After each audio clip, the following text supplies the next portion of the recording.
Usapang totoo, walang preno. You under vlogcaster, real talk lang, walang plastikan. Magandang araw mga ka-Wonder. Welcome back sa ating YouTube channel, Wonder Vlogcaster po. Currently, we are here at the City of Dreams in Pasay. And we are actually visiting my brother here. And of course, alam na natin yung balita ngayon na naaresto si Marcoleta, no, sa kasong plunder. Tatanong sila, bakit plunder? May DDS akong kausap kanina. Sabi niya, bakit plunder? No? Of course, dapat alam mo yung batas. Sabi sa batas, hindi kailangan na ang iyong inamas o yung ninakaw mo is government fund. As long as you were in the position like Marcoleta, he was a congressman, right? No, nung kanya pong nakuha yung more than 50,000 ang threshold, and 75,000 yun. And 75 million yung kinuha niya, which is 50 million kasi yung threshold. So ngayon ay naaresto siya ng Sandigan Bayan at sumuko naman siya. At we have here one of the supporters of our government, Marcos administration. May mga information po, may mga opinion sila, no, bilang kaliwanagan sa ating mga viewers kung bakit maganda ang ginagawa ng Pangulo ngayon. And of course, magko-comment din sila sa naging plunder case ni Marcoleta. Magandang araw, ma'am. Ano po ba yung nasabi niyo kaninang opinion niyo sa Pangulo? Ako, I am not a PBBM voter. I am kakamping. Pero yung ginagawa ngayon ni President Marcos, for me, is excellent. Especially with the, ano ba yun, yung parang pakikisama niya sa Asian countries and even Russia and even the US. Okay ang para sa akin. Kasi ako, ang tinitingnan ko palagi is yung economy natin. Anong nangyari ba sa economy natin nung presidente pa si President Duterte? And now, PBBM, nasa world, na tayo? Inano na tayo ng World Bank. Ayaw pa ba ng Pilipinas yan? Ang sa atin, kung paano lumago ang ekonomiya natin. Yun ang dapat titingnan, di ba? Ng bawat Pilipino. Marami tayong pagkakamali, maaaring na iboto natin is mali. Kaya next time, if we vote, tingnan natin kung ano yung ginagawa ng atin ng mga iboboto natin. Hindi lang yun sa dahil tayo ay partidong ganito. Tanggalin na sana natin yung ganong mentalidad. At hindi porket binigyan tayo ng pera, iboboto natin ang isang kandidato. Doon tayo sa kung anong nagagawa para sa kabutihan ng ating bayan. Para maiwasan ang mga pangungurakot. Not to mention anymore kung sino yung mga may plunder case. Basta ang mahalaga, maparusahan ang dapat maparusahan. Yes, that's all. Okay, so ngayon, no, sinasabi nila this day is very historic. Why? Because this is the first day of Sara Duterte's impeachment.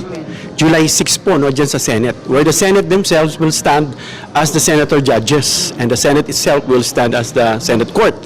Of course, the House of Representatives, the House Committee on Justice, they will be the prosecutor along with the private prosecutors.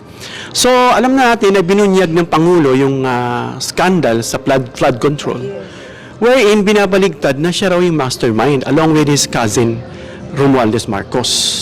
So, yung mga Maleta boys, etc., naniniwala po ba kayo dun sa inaakusa ng Pangulo?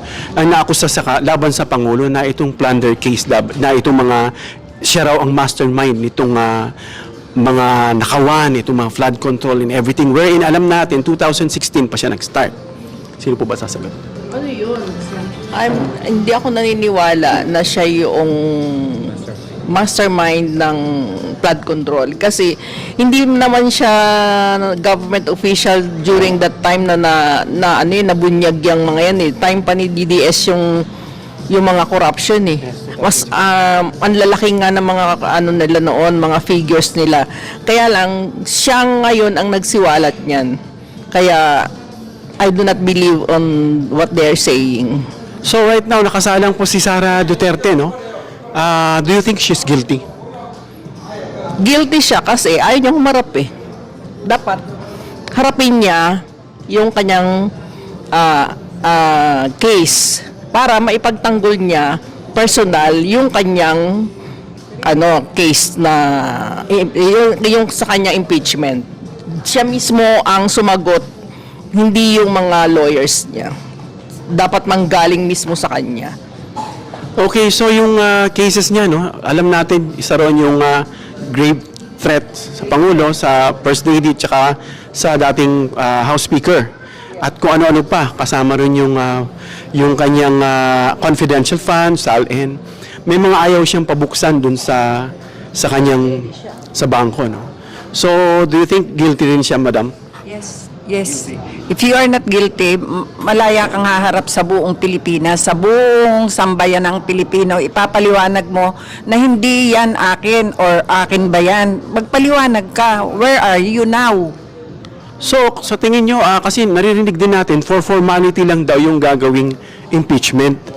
Kasi most probably, i-acquit daw nila si Sara Duterte. Hindi ako naniniwala. I do not believe na i-acquit si Sara. Kasi, how about the others naman na paboro sa impeachment kung i-acquit nila? Isa pa akong basehan dyan, Madam, meron po kasing pinagtatalunan ngayon sa Senado na dapat out of, may tinatawag kasi tayong general rule at saka Senate rule. So yung 24 senators, yun daw ang basihan ng magiging 2/3. Wherein, impossible na siya ngayon kasi because Jinggoy is now under the jurisdiction of the court. Inaresto na siya ng Sandigang Bayan and si Marcoleta inaresto rin ngayon. And then Bato is nowhere to find. So sabi nila, despite na sinasabing bawas na yan, still they will base doon sa sinasabi ng general rule na out of 24, dapat 16 pa rin daw. Ano po opinion nyo doon? Meron naman tayo, di bang, constitutional law. Dapat yun na ang sundin. At yung ang sinasabi nila na 16, sobra-sobra naman na sila, di ba? Ilan na lang sila eh. Hindi, ang point po kasi, mabawasan man yan, sabihin natin 22 na lang sila or 21, Bato is nowhere to find. Still, 24 pa rin ang basihan, which is ang pinaka 2/3 is 16. So, makikita natin na very illogical, ano? Kasi nga, nabawasan na, kulong na. At hindi na sila kasama dun sa sinasabing, ang tawag doon, coercive jurisdiction power ng Senado. Ibig sabihin, mapupwersa mo yung isang senador na mapapunta sa impeachment for the sake ng warm body para lang mabilang na 2/3. Wherein sabi sa Republic Act, no, sa batas, 7080, Section 5, sabi ron na kapag ang isang government official ay natagpo ang guilt, o sabihin natin kahit di guilty na involved sa plunder, kahit yan daw inililitis pa, yan ay automatic na disqualified.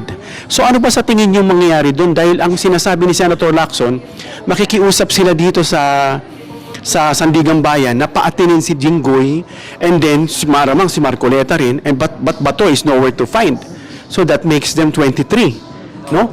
O sabihin natin 23. O what is the 2/3? Sabihin natin bababa 15. Do you think that is according to the Constitution pa rin? Kasi even yung mga erudites, yung mga former justices at mga politicians at abogado, nagtatalo rin sila eh. Sa batas na yan na sila rin mismo ang framer.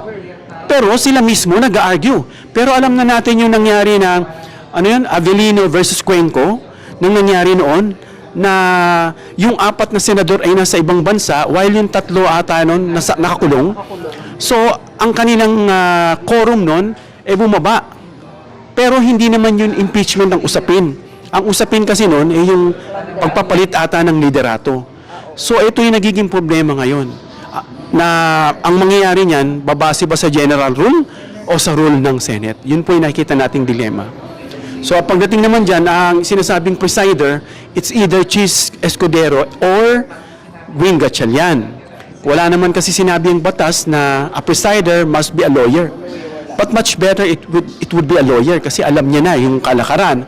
But not necessarily because an impeachment proceeding, kaya nga ginawa siya sa Senado, binigay sa Senado, hindi sa Korte Suprema ng mga mambabatas mismo at mga abogado mismo. Bakit sa mga Senado binigay? Kasi this is also constitutional or political. No? So it's not necessary na kailangan abogado. So sa tingin nyo ba, pag si Chis Escudero ang mangyayaring presider, do you think he would be fair or he would just repeat what happened with the last year's impeachment na na-archive? I think it will just repeat for the yung nangyari nung last time. Sa inyo ba? Hindi ako pabor. Gusto ko si Win. Okay, so in other words, ayaw nyo kay Cheese. The only reason I think why they prefer Cheese is because he's a lawyer, no? But there are also other lawyers there, like Kiko Pangilinan. I'm okay with Kiko Pangilinan, but according to hearsay, hindi niya gusto kasi hindi niya raw linya. So, no choice. Ngayon kasi sila pipili kung sino yung gagawing presider na wala pa tayong update, no? So, yun yung ating dilema ngayon, ano?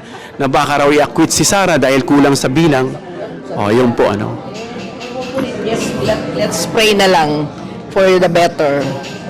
Let us Alam na nila yung para sa akin yung side ng sa kasalukuyang administrasyon, alam na nila yung gagawin nila at sino bang tao ang gusto lang namang hindi ma-impeach is yung kaalyado nila But tanungin yung isa-isang bahay, tingin ko ngayon wala naman, ano bang ginawa ni Vice? Hindi naman tayo against sa kanya talaga, pero nung inano sila, sasabihin pa niyang bangag si BBM, which is hindi naman totoo. Ang galing-galing magsalita sa Russia, sa ASEAN, sa UN, sa lahat. Mayroong bang bangag na ganong magsalita? Hindi. Tingin ko alam na ng administrasyon kung paano nila i-impeach si Sara. And ang taong bayan, yung sa iglesia, kakaunti sila kung professional lang ang mga Catholics at alam nila at magdasal na lang tayo na manaig ang katotohanan. Kasi yun naman if there will be no God intervention, I don't think mananalo yun sila, yung DDS or si Sara. May-impeach siya, promise. Okay, so yun lang asahan natin. Sana ma-exercise ng mga senador yung kanilang sinumpaan. Kasi hindi lang naman all about legalities. It's not all also about politics. May kinalaman din yung moral No, yung moral background ng tao na somehow pairalin niya. Kung nakita niyang guilty. Kasi ayon kay Centrillanes, na 4 sa mga senador na yan, 3, 4, or 5, na despite of the strength of the evidence or evidences, they will still acquit Sara Duterte, and that's really bad news, no? That's really unfortunate for us, no? Especially for those who voted for them. So yun lang po, naantayin natin yung impeachment ngayon. Una, bukas yan, susunod-sunod na po yan, at antayin natin yung pulso ng bayan kasi nga naririnig natin na maaring i-acquit nila, no? Maaring i-acquit nila.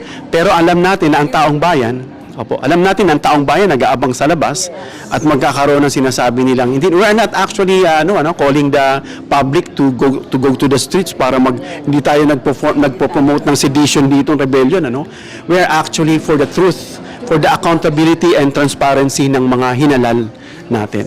So yun po, marami pong salamat, Meron po ba kayong shoutout sa ating mga tagapanood? Wala po. Okay, let's pray for the better. Ganun lang din. Manalangin tayo ang katotohanan ang manaig at yung mga dapat nang mawala sa gobyerno, mawala na. What do you mean mawala na? Matsugin? Yung mga kurakot. Mawala na sila sa pwesto. Okay po. Ayan po. So hanggang dito lang tayo mga ka-wonder. Comment down below your opinion para mabasa at mareaksyonan. Please share this video para may share ni YouTube sa iba pang mga viewers. And don't forget to subscribe, hit the notification bell icon and choose all bilang suporta sa aming mga content creators. Hanggang sa muli mga ka-wonder. God bless.